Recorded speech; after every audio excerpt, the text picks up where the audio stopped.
Hello friends, இன்னைக்கு நம்ம fire insurance கிளைமில் நெக்ஸ்ட் சம் illustration நம்பர் 28 பார்க்க போகிறோம். Page number 154. கொஷின் பார்க்கலாம். Mister X godown was destroyed by fire on 1/6/2013 when the goods in the stock were insured for 60,000. The following particulars are given. Balance sheet வந்து கொடுத்துட்டாங்க, creditors சம்மந்தப்பட்டது கொடுத்துருக்காங்க. இது வந்து opening balance sheet. ஏன்னா வந்து 31 December 2012 அதாவது போன வருஷத்துக்கானது. அப்போ இந்த போன வருஷத்தோட க்ளோசிங் வந்து இந்த வருஷத்தோட ஓப்பனிங்காக இருக்கும். ஸோ கிரெடிட்டாஸோட ஓப்பனிங் பேலன்ஸ், ஸ்டாக்கோட பேலன்ஸ், டெட்டாஸோட opening balance. Next transaction up to 31 May 2030. இது வந்து என்னென்னா நம்மளோட க்ளோசிங் பேலன்ஸாக இருக்கும். ஏன்னா இங்கே 1/6/2013 அன்றைக்கி தான் நமக்கு வந்து ஃபயர் அக்கர் ஆகிருக்கு. ஸோ 31 May 2013 வரைக்கும் இன்ஃபர்மேஷன் வரைக்கும் நம்ம என்ன பண்ணுவோம்னா நம்ம கன்சிடர் பண்ணிப்போம். இதை தான் நம்ம க்ளோசிங் பேலன்ஸாக எடுத்துருப்போம். So cash received from debtors, bad debts written off, balance on 31/5/2013, debtors creditors ரெண்டுத்தோட க்ளோசிங் பேலன்ஸு கொடுத்துருக்காங்க. Cash paid to creditors, discount received. Next additional information. இங்கே நம்ம ஒன்று மட்டும் நோட் பண்ண வேண்டியது இருக்குது. நமக்கு போன சம்மில் டேரெக்டாகவே பர்ச்சேஸ், சேல்ஸ் எல்லாமே கொடுத்துட்டாங்க. நம்ம ட்ரேடிங் அக்கௌண்ட் ப்ரிப்பேர் பண்ணிவிட்டு அதுலேருந்து க்ளோசிங் ஸ்டாக் கண்டுபிடிச்சிட்டு ஃபயர் இன்சூரன்ஸ் கிளைம் வந்து கண்டுபிடிச்சோம். ஆனால் இந்த சம்மில் பார்த்தீங்கன்னா டெட்டாஸ் பேலன்ஸ், கிரெடிட்டாஸ் பேலன்ஸ் தான் கொடுத்துருக்காங்க. ஸோ இதுலேருந்து நம்ம என்ன பண்ணணும்னா சேல்ஸும் பர்ச்சேஸும் கண்டுபிடிச்சிட்டு அதுக்கப்புறமா நம்ம ட்ரேடிங் அக்கௌண்ட் போடுற மாதிரி வரும். ஸோ ஃபர்ஸ்ட் இன்ஃபர்மேஷன் பார்க்கலாம். Debtors on 31/5/2013 included an amount owing from the agent from sales to date rupees 4,000 less 10% commission and his expenses amounting to rupees 100 on 31/5/2013. The agent still held the said goods valued at rupees 3,600 at selling price. என்ன சொல்கிறாங்கன்னா டெட்டாஸோட closing பேலன்ஸில் include ஆகிருக்கு. என்ன include ஆகிருக்குன்னா ஏஜென்ட்டோட sales வந்து include ஆகிருக்குன்னு சொல்கிறாங்க. அந்த சேல்ஸோட மதிப்பு எவ்வளோனா 4,000 rupees. அந்த 4,000 rupeesலேருந்து நம்ம எதெல்லாம் லெஸ் பண்ணணும்னா 10% கமிஷன், அந்த ஏஜென்ட்டுக்கு சேர வேண்டிய 10% கமிஷன், அண்ட் தென் அவருக்கு பண்ண நம்ம எக்ஸ்பென்சஸ் 100 rupees. இந்த 4,000லேருந்து 10% கமிஷன் அண்ட் தென் வந்து அவருக்கு பண்ண எக்ஸ்பென்சஸ் 100 rupees. இதுலேருந்து இதை லெஸ் பண்ணிட்டோன்னா நமக்கு மீதி இருக்க க்ளோசிங் பேலன்ஸோட டெட்டாஸ் தெரியும்னு சொல்கிறாங்க. The agent still held the said goods valued at rupees 3,600 plus selling price. நம்மளோட குட்ஸ் ஏஜென்ட் கிட்ட இருக்கிற அந்த குட்ஸோட வேல்யூ ஏஜென்ட் எப்படி வந்து கணக்கு போட்டு வச்சுருக்காருன்னா செல்லிங் ப்ரைஸில் வந்து அதை வேல்யூ பண்ணி வச்சுருக்காங்கன்னு சொன்னாங்க. ஸோ ஃபர்ஸ்ட் வந்து டெட்டாஸ் அக்கௌண்ட் வந்து பார்த்துடலாம். So debtors account to balance brought down 70,000. இந்த 70,000 எங்கேருந்து எடுத்துகிட்டு வந்தாங்கன்னா இங்கே balance sheet as at 31 December 2012 70,000 கொடுத்துருக்காங்களே, இதுதான் நம்மளோட ஓப்பனிங் பேலன்ஸ். அந்த ஓப்பனிங் பேலன்ஸ்லேருந்து தான் எடுத்துகிட்டு வந்திருக்காங்க. நெக்ஸ்ட் பை கேஷ் ரிசீவ்டு, இந்த இயரோட டிரான்சாக்ஷன் சொல்லிட்டு நெக்ஸ்ட் டேப்லெட் காலம் கொடுத்துருக்காங்களே அதுலேருந்து எடுத்திருக்காங்க 3,40,000. Bad debts 3,500. By balance carry down 66,500. இந்த 66,500 எப்படி வந்ததுன்றதை பார்க்கலாம். ஸோ க்ளோசிங் பேலன்ஸ் டெட்டாஸ் வந்து எவ்வளோ கொடுத்துருக்காங்கன்னா 70,000 கொடுத்துருக்காங்க. அந்த ஃபர்ஸ்ட் அட்ஜஸ்ட்மெண்ட்டில் சொன்ன மாதிரி ஏஜென்ட்டோட குட்ஸ் வந்து 4,000 இருக்குது. அந்த 4,000ல் 10% கமிஷன் வந்து நம்ம வந்து மைனஸ் பண்ணணும். ஸோ 4,000ல் 10% கமிஷன் 400 அண்ட் தென் அவரோட எக்ஸ்பென்சஸ் 100 rupees இருக்குது. ஸோ அதையும் நம்ம வந்து லெஸ் பண்ணணும். 4,000 minus 400 minus 100 நமக்கு 3,500 கிடைக்கும். 70,000லேருந்து 3,500 நம்ம டிடக்ட் பண்ணோன்னா 66,500 கிடைக்கும். ஸோ இதுதான் நம்மளோட க்ளோசிங் பேலன்ஸ். 66,500 இதுதான் நம்மளோட closing balance. So opening balance போட்டாச்சு. எவ்வளோ வந்து கடனுக்கு இவ்வளோ ரூபாய் இருந்திருக்கு 70,000, அதுக்கு நம்ம 3,40,000 கேஷ் ரிசீவ் பண்ணியிருக்கோம். பேட் டெப்ஸ் 3,500 அண்ட் தென் வந்து பை பேலன்ஸ் கேரி டவுன் 66,500 இப்போ கண்டுபிடிச்ச மாதிரி. ஸோ பேலன்சிங் ஃபிகர் நமக்கு சேல்ஸாக இருக்கும் இந்த இடத்துல. நெக்ஸ்ட் வந்து கிரெடிட்டாஸ் அக்கௌண்ட். கிரெடிட்டார்ஸ் அக்கௌண்ட்டில் பை பேலன்ஸ் ப்ராட் டவுன், இது கிரெடிட் பேலன்ஸ் இருக்கும் எப்பயுமே கிரெடிட்டார்ஸ் அக்கௌண்ட்டில் 20,000 ஓப்பனிங் பேலன்ஸ் அவங்களே கொடுத்துட்டாங்க. அண்ட் தென் வந்து க்ளோசிங் பேலன்ஸ் 30,000 அவங்களே கொடுத்துட்டாங்க. எவ்வளோ கேஷ் பே பண்ணியிருக்கோம், அதுக்கு நம்ம எவ்வளோ டிஸ்கவுண்ட் ரிசீவ் பண்ணியிருக்கோன்றதையும் டேப்லர் காலமில் செகண்ட் டேப்லர் காலமில் கொடுத்துருக்காங்க. So by balance brought down 20,000, 2 cash pay 2,20,000, 2 discount received 1,000, 2 balance carry down 30,000. எப்பயுமே வந்து நம்ம ஓப்பனிங் பேலன்ஸ் போடுறதுக்கு ஆப்போசிட்டில் க்ளோசிங் பேலன்ஸ் வரும். அண்ட் தென் வந்து எப்பயுமே கிரெடிட்டார்ஸ்லையும் சரி டெட்டார்ஸ்லையும் சரி நம்ம எந்த இடத்துல ஓப்பனிங் பேலன்ஸ் போடுறோமோ அதுக்கு ஆப்போசிட்டில் தான் நம்ம எவ்வளோ கேஷ் பே பண்ணியிருக்கோம், எவ்வளோ கேஷ் ரிசீவ் பண்ணியிருக்கோம், அதுக்கு எவ்வளோ நம்ம டிஸ்கவுண்ட் ரிசீவ் பண்ணியிருக்கோம் இல்லை டிஸ்கவுண்ட் அலோவ் பண்ணியிருக்கோம் எல்லாமே போடுவோம். எப்பயுமே ஓப்பனிங் பேலன்ஸ் கீழே பர்ச்சேசஸ் ஆர் சேல்ஸ் இது வரும். ஸோ கஷ்டமாக இருக்கிறவங்களுக்கு இந்த மாதிரி ஈஸியாக வந்து ஞாபகம் வச்சுக்கலாம். By balance brought down 20,000, 2 cash paid, 2 discount received, 2 balance carried down. இது எல்லாமே கொஷின்லேயே கொடுத்துட்டாங்க. பேலன்சிங் ஃபிகர் நமக்கு பர்ச்சேசஸாக இருக்கும். ஸோ நம்ம இப்போ பர்ச்சேஸ் கண்டுபிடிச்சிட்டோம், சேல்ஸ் கண்டுபிடிச்சிட்டோம். நெக்ஸ்ட் வந்து ஸ்டாக் அக்கௌண்ட் எப்படி போடலான்றதை கண்டுபிடிக்கலாம்.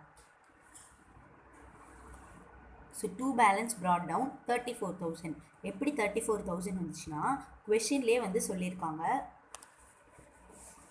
Stock including goods held by agent ₹2,000.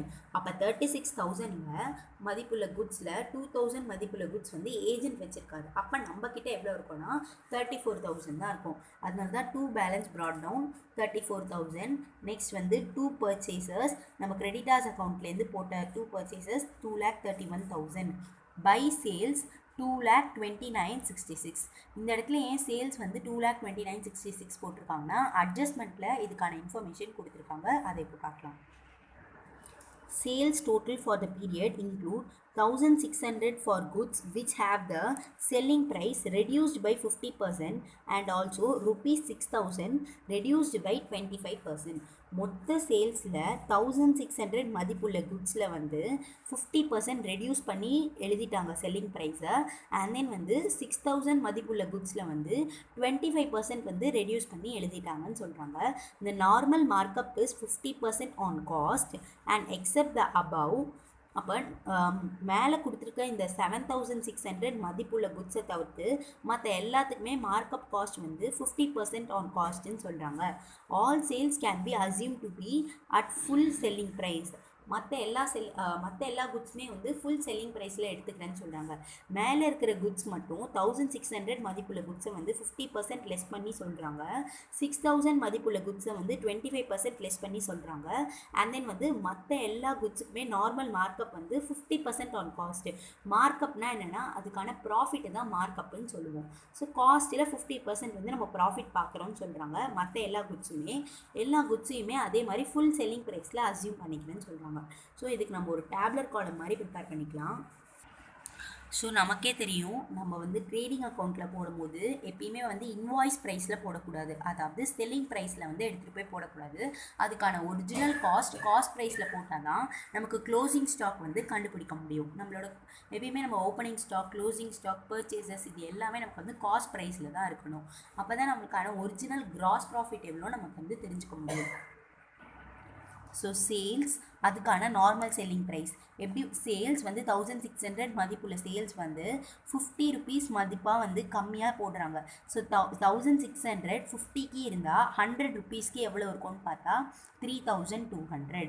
So வந்து 3,200. நெக்ஸ்ட் வந்து 6,000 மதிப்புள்ள குட்ஸை வந்து 75% அதாவது 25% ரெடியூஸ் பண்ணி சொல்கிறேன்னு சொல்கிறாங்க.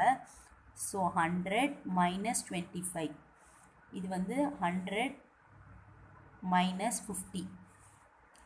ஸோ 100 minus 25 நமக்கு எவ்வளோ வரும்னா 75. 100லேருந்து 25% கம்மியாக சொல்கிறேன்னு சொல்கிறாங்க.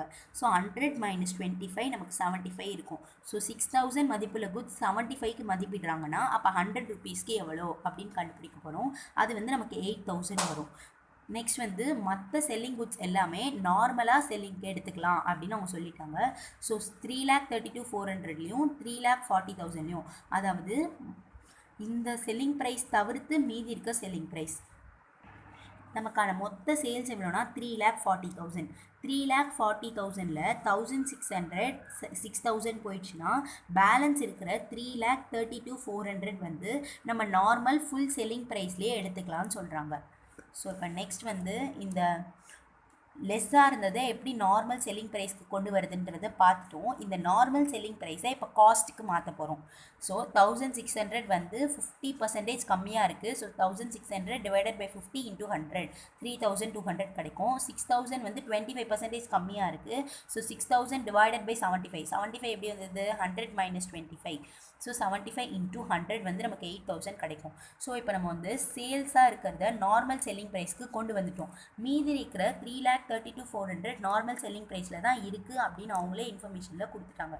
இப்போ இது எல்லாத்துலேயுமே வந்து நம்ம என்னத்தில் மாற்றுறோம்னா காஸ்ட்டில் மாற்றுறோம். ஸோ காஸ்ட்டில் எப்படி மாற்றுறதுன்றதை பார்க்கலாம். நம்மளோட காஸ்ட் ப்ரைஸ் வந்து 100 ருபீஸாக வந்து நம்ம அசியூம் பண்ணி வச்சுக்கலாம். அவங்க என்ன சொல்லிட்டாங்கன்னா தேர்ட் அடிஷ்னல் இன்ஃபர்மேஷனில் the normal markup is up to 50%ன்னு சொல்லிட்டாங்க. அதாவது நம்மளோட ப்ராஃபிட் வந்து 50%க்கு எடுத்துகிட்டு வரேன்னு சொல்லிட்டாங்க. ஸோ 100 + 50 150 வரும். இந்த 3,200 150க்கு அவங்க சேல் பண்ணியிருக்காங்க. அப்போ 100 ருபீஸ் ஒரிஜினல் வேல்யூக்கு வரும்போது அவங்க 2,133 இருக்கும். அதே மாதிரி 8,000 ருபீஸ் வந்து 150 ருபீஸ்க்கு இருக்குது. அப்போ அதை 100 ருபீஸ்க்கு மாற்றும் போது 5,333 மாறும். நெக்ஸ்ட் வந்து 3,32,400 அது நார்மல் செல்லிங் ப்ரைஸில் தான் இருக்குது. ஸோ அதை வந்து நம்ம காஸ்ட்டுக்கு மாற்றுறோம்.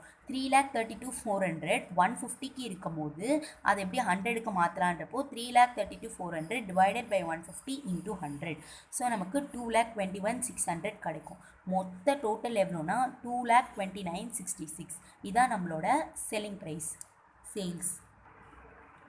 ஸோ சேல்ஸ் வந்து 2,29,66. இப்போ அதை எப்படி வந்ததுன்றது புரிஞ்சிருக்கும்னு நினைக்கிறேன். நெக்ஸ்ட் வந்து ஸ்டாக் அட் ஏஜென்ட்ஸ். ஸோ நம்மளோட ஸ்டாக் வந்து ஏஜென்ட்ஸ் கிட்டே இருக்குது. அதுவும் நம்மளோட ஸ்டாக் தான். ஸோ அதையும் நம்ம கணக்கில் எடுத்துகிட்டு வரணும். இந்த 3,067 எப்படி வந்ததுன்றதை பார்க்கலாம். ஸோ அடிஷ்னல் இன்ஃபர்மேஷனில் பார்க்கலாம் ஏஜென்ட் கிட்டே என்னென்ன குட்ஸ்லாம் இருக்குன்ட்டு. ஏஜென்ட் கிட்ட 4,000 மதிப்புள்ள குட்ஸ் இருக்குன்ட்டு ஃபர்ஸ்ட் இன்ஃபர்மேஷன்லேயே கொடுத்துருக்காங்க. நெக்ஸ்ட் வந்து நம்ம வந்து அந்த 4,000 மதிப்புள்ள குட்ஸ் வந்து அதோட செல்லிங் ப்ரைஸ் வேல்யூ வந்து 3,600ல் மதிப்பிடுறாங்கன்னு சொல்கிறாங்க. ஸோ டெட்டாஸ் கிட்ட இருக்கிற இன்க்ளூட் ஆகிருக்க ஸ்டாக்கில் ஏஜென்ட் கிட்ட 4,000 மதிப்புள்ள குட்ஸ் இருக்குது. அண்ட் தென் வந்து the agent still held the said goods are valued at 3,600. And then வந்து 3,600 31/5/2013 அன்னைக்கு இன்னொரு குட்ஸும் வந்து ஏஜென்ட் வந்து வச்சுருக்காங்க. 3,600 மதிப்புள்ள செல்லிங் ப்ரைஸ் மதிப்புள்ள ஒரு குட்ஸ் வந்து அவங்க வச்சுருக்காங்க. நெக்ஸ்ட் வந்து இந்த இன்ஃபர்மேஷனில் ஏஜென்ட் பற்றி கொடுக்கல, இதுலேயும் ஏஜென்ட்ஸ் பற்றி கொடுக்கல.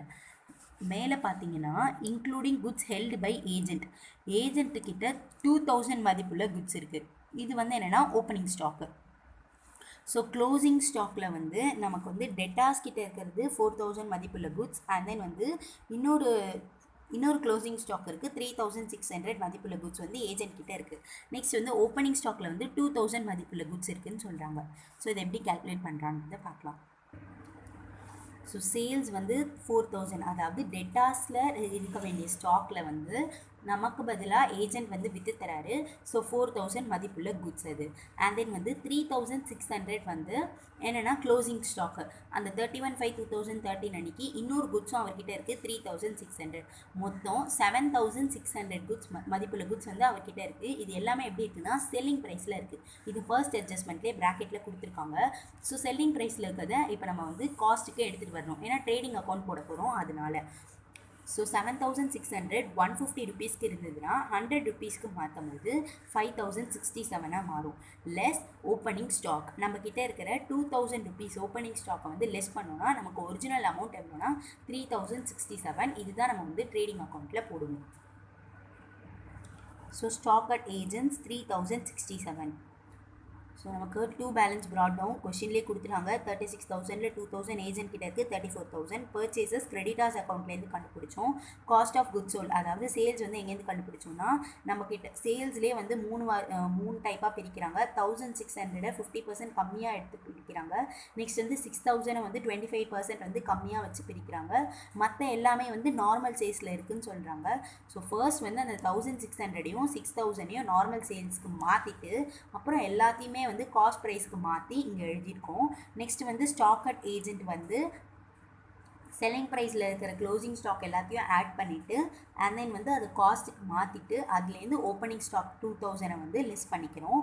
நெக்ஸ்ட் வந்து இது எல்லாத்தையுமே நம்ம ஃபில் பண்ணதுக்கப்புறம் நமக்கு பேலன்சிங் ஃபிகராக நம்மளோட by stock destroyed by fire, அதாவது க்ளோசிங் ஸ்டாக்கில் எவ்வளோ ருபீஸ் இருந்ததோ அந்த ருபீஸ் வந்து நமக்கு கிடைக்கும் 32,867. இங்கே வந்து எந்த சால்வேஜ் அமௌண்ட்டுமே கொடுக்கல, கடைசியில் கொடுத்துருக்காங்க பாருங்கள். All the goods were destroyed and there was no salvage value of the goods. நம்ம நார்மலாக வந்து க்ளோசிங் ஸ்டாக்லேருந்து எவ்வளோ சால்வேஜ், அதாவது எவ்வளோ சேல் ஆயிருக்கோ அதை மைனஸ் பண்ணி வர்றது தான் வந்து அமௌண்ட் ஆஃப் கிளைம்னு சொல்லுவோம். இங்கே சேவ் ஆகிற அமௌண்ட்டே இல்லை, நில்லுன்னு சொல்லிட்டாங்க. ஸோ நமக்கு வந்து க்ளோசிங் ஸ்டாக் எல்லாமே நம்ம என்னவா கன்சிடர் பண்ணிக்கணும்னா எல்லா ஸ்டாக்குமே வந்து டெஸ்ட்ராய் ஆயிடுச்சுன்னு கன்சிடர் பண்ணிக்கணும். ஸோ பேலன்ஸ் ஆன 32,867 தான் வந்து ஸ்டாக் டெஸ்ட்ராய்ட் பை ஃபயர். இந்த சம் உங்களுக்கு புரிஞ்சிருக்கும்னு நினைக்கிறேன். புரிஞ்சிருந்தால் லைக் பண்ணுங்கள், ஷேர் பண்ணுங்கள், புத்தகம் பழகு சேனலுக்கு சப்ஸ்கிரைப் பண்ணுங்கள். Thank you so much.